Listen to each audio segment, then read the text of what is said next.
up to date with the Yellowhammer State. This is Auburn Opelika This Morning with Ben Taylor. Auburn Opelika This Morning, your news, talk, and information station. As we talk about, we had this discussion as I'm going to welcome in Mike Perez as he's you got your PhD, so your Dr. Perez, I should refer to you as. And we were talking last year, and I told you the topic of discussion during the Opelika municipal election was stormwater. And then we had an opportunity to go speak on campus, and I talked about different things. And you're the only one that's taken advantage of it, by the way. I appreciate it. And it is a big deal. And this turns out to be your bread and butter, by the way. And we had no idea because every council person was bringing up the questions: what are we going to do about stormwater? And now it's even becoming a part of the Auburn municipal elections because people will, I'm sure, will bring that up as well with probably recency bias because with all the rain that we've had and the flooding and all that kind of stuff. But tell us a little bit about what you do. And like you said on the intro here, I mean, you know, what all you're involved in. Yeah, Ben, thanks for having me on. Yeah. It's great to be here. And this is timely. We went through a whole drought period now, and all of a sudden it rained. It would seem just a couple of weeks we got a bunch of rain and having to deal with it. So it's on top of our mind. But stormwater, it's a big problem. It's a nationwide problem. It's a world problem. And here at Auburn, we've got the Stormwater Research Facility, which I help direct. And we do research for different agencies across the country trying to improve the tools and the practices and the methods that we can use to manage stormwater so it doesn't become a big problem downstream. Mm-hmm. Yeah, and I mean, everything from erosion to, and that's not just, everybody, when they first think of that, they think of, because we're in the South, dirt roads and stuff like that. But what they don't realize is, I mean, over time, even your pavement and rocks, you name it, you can't stop water. Yeah. I mean, it is essentially what it boils down to. And so where does it go? What does it do? Yeah, that's a great question, and people don't really think about it. When rain hits the ground, you have a portion of it that'll soak into the ground, so it acts like a sponge. But there's a good amount of it that's going to run off the surface, and that runoff is what we call stormwater. And unlike wastewater that goes to a central treatment facility, gets treated and filtered and discharged, stormwater goes down our streets, into the curb, into the gutter, into a pipe, and out into our streams. And it never gets treated. It's just in and out. And that's the way we've always treated water. It's always been a nuisance. So we've treated it as a nuisance, and the goal has been to get it away from our infrastructure and just push it out as quickly as possible. But you can imagine that creates some issues downstream. Well, the everyday person, because I love that you have on here, why should we care? I mean, seriously, they probably think, they don't ever care until it becomes a problem. And then that's when, and that's with anything. I mean, that's not just stormwater. That's with any issue. That people love to point out problems rather than preventable solutions. So why should they care as far as stormwater is concerned? Yeah, there's really two big areas or reasons why we care. First is the amount of water. All right. So as we develop more and more, as we put more roads and buildings and what we call impervious areas, water can't soak into the ground. You compare it to just a naturally wooded area or a big field out in the country, all that water can soak in very easily. You start developing, all that water is going to run off, and you have a larger amount of it that's entering our streams. And so that's where you get issues with flash flooding and standing water. And so you're having to deal with more and more water, and that becomes challenging. Our streams have to swell up to take on all that water and end up with erosion on the stream banks. That creates property damage and property loss. And then the second big area why we should care is water quality. We all love our waters. It's one of those things that we love to swim, fish, drink our water. And as stormwater is running down our roads, running down our paved areas, it's going to be picking up what's in the way. And so if it's a construction site that's wide open, we've got orange clay, dirt exposed, it's going to pick up those clays and silts and take them down with them. And then as that water runs down the street, it's going to pick up oils and grease and brake dust and possum guts and whatever's out there, and that's going to get into our streams. We're not treating it. It goes right into our streams, and that's going to affect the quality of that water. We've got a lot of biodiversity in our waters here in the state. It's nicknamed America's Amazon. Alabama is. Yeah, it is. We've got more freshwater mussels in the state of Alabama than anywhere else in the world. How about that? So we've got important resources we want to protect, and unfortunately, about half of our state's waters are listed as impaired. That means they're not safe to swim in, or safe to drink, or safe to recreate in them. So there's a lot of need to improve the way we manage stormwater. Yeah, and it even goes as far as to getting into the Gulf, as well as because as they say, everything runs downhill. And the reason I say that, I didn't realize this the other day, but somebody was talking about water quality, and I think I saw this on like a reel, and because somebody had gotten sick from drinking either lake water or something of that nature, and the reason they were saying is because of all the runoff, especially after heavy rains like we've had. A lot of that stuff is still fresh and still living, hasn't had an opportunity to become sedentary or die or sink to the bottom or whatever, and so it can be dangerous. Dr. Mike Perez with me, as we're going to talk more about this as well, and what's being done about it and what we can do. I do need to get to a break. Auburn Opelika this morning, your news talk and information station. More in a moment. News Talk WANI, Auburn Opelika's most listened to news talk station. Dr. Mike Perez joins me as we're talking about stormwater and stormwater research. So we talked about everything from construction runoff and drinking and swimming, this is how we're involved in it. So now what's being done?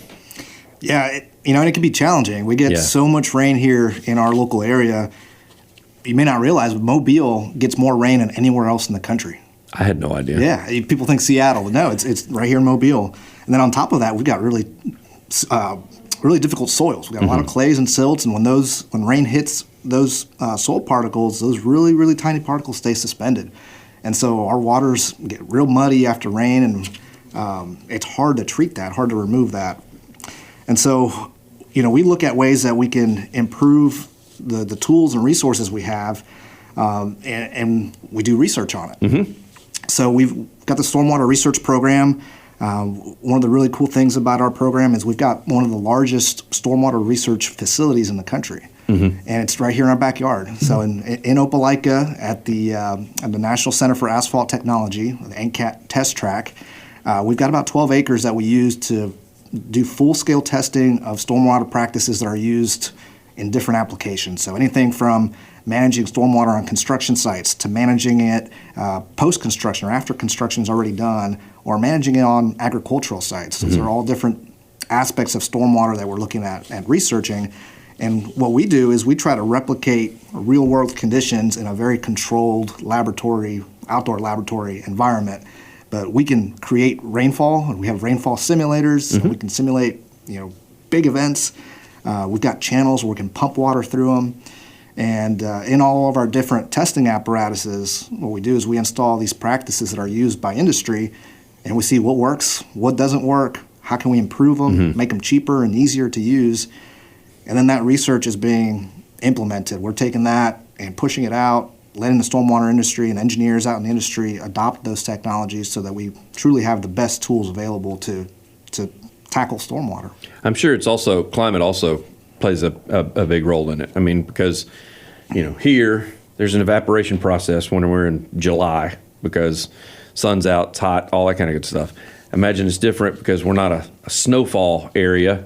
So when we get, say, a heavy rain or something in November, it's probably a little bit different. And that's when you see, I used to tell people, my dad was K through 12 principal, and people would always talk about how, we have snow days. Well, we had rain days because when kids live in the county, you can't go down dirt roads and pick them up on heavy rain days. And so you have to cancel school that day, wait for the roads to dry out. So it affects us all in a different way. Locally, I see here the 2025 Hickory Dickory Park project. Walk us through that, because Auburn Parks and Rec talked about that, but they didn't go into detail that you guys were involved in it whatsoever. Yeah, well, I can get real nerdy with it, but from our angle, we do research, we do product testing, we do training, and the other big thing we do is outreach. And Hickory Dickory was a perfect example of that. So last year we had the opportunity through a grant, it's the Alabama Department of Environmental Management grant, to implement some of these stormwater practices that we research. And we worked with the City of Auburn and the Water Resource Management group there, the Parks and Rec group, and we looked at Hickory Dickory as a good project site. A lot of folks don't realize it, but there's a stream that runs right on the edge of Hickory Dickory on the west end, and that stream collects all the runoff from Cary Woods, the neighborhood just south. And when it rains, it gets flashy, and water comes out of the banks, and for a long time it had been eroding the banks of that stream. And it was becoming kind of a hazard when kids were getting too close to that stream bank. There was a potential that they might not be able to get out if they fell in. And on the park itself, there's a lot of runoff that collects and goes down to that stream. And so our goal was, well, what can we do here to, one, treat the issue, but also provide an educational opportunity for park visitors to learn about stormwater and see how these practices actually work. So what we did was we came in, the first thing we did was stabilize the stream bank. We widened it up so when water does rise, it's got room to swell up into the floodplain. And then we took all of the water that was running on site and we routed it into what we call green stormwater practices. So things like bioretention cells.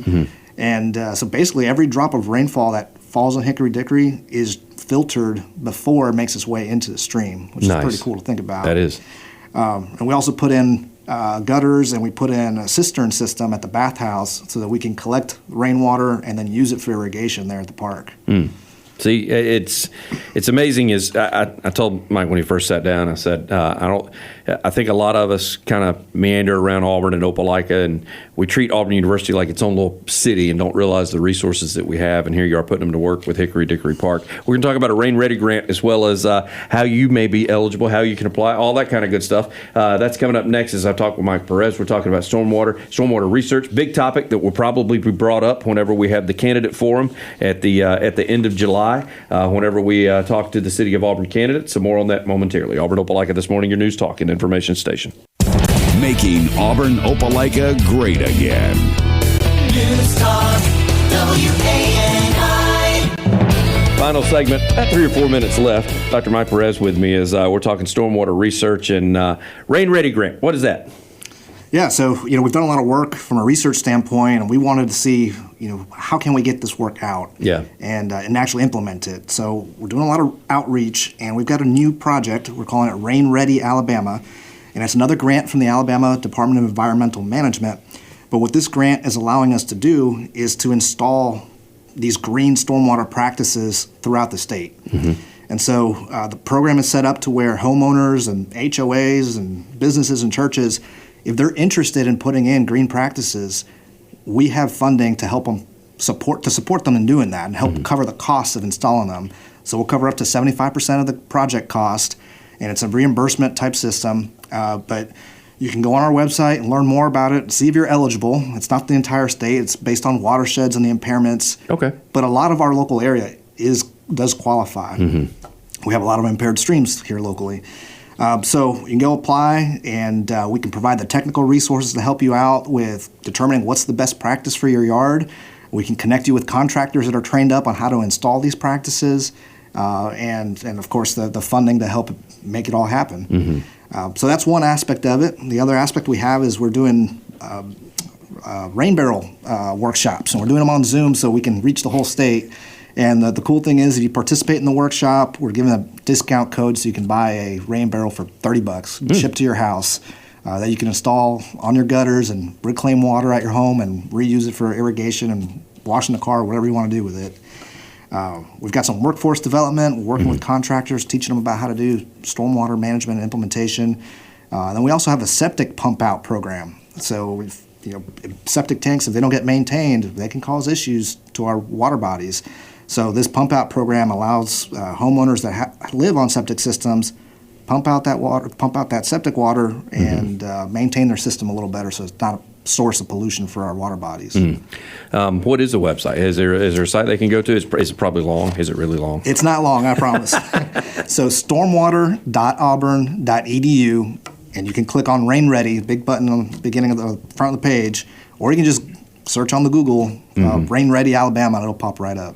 Any other local projects going on with it? You talked about Hickory that you can give away. I don't want to. We've got some in the works through this Okay. project. We're working with the city. They've got some great ideas, and we'll get busy implementing some things here soon. It's just amazing. I mean, when he talked about where the facility, 12-acre facility in Opelika, I don't think people realize the things that we have access to just right here in the local area. And as he just said, if you are, church or, something of that nature, and you're looking, you've gone out in the backyard or on the back of your property and said, we don't have the funds to fix this, and now you can get up to 75% of that taken care of if approved, and these guys can help you out and do it the correct way instead of Googling it and saying, hey, this is how we fix it. Let's get some volunteers out here. That's right.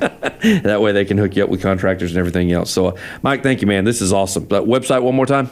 Stormwater.auburn.edu. Dr. Mike Perez, as we talk stormwater, we'll get you back out here. You good with that? Absolutely love it. Especially with the local projects that take place. We'll talk more about it. Auburn Opelika this morning, your news, talk, and information station.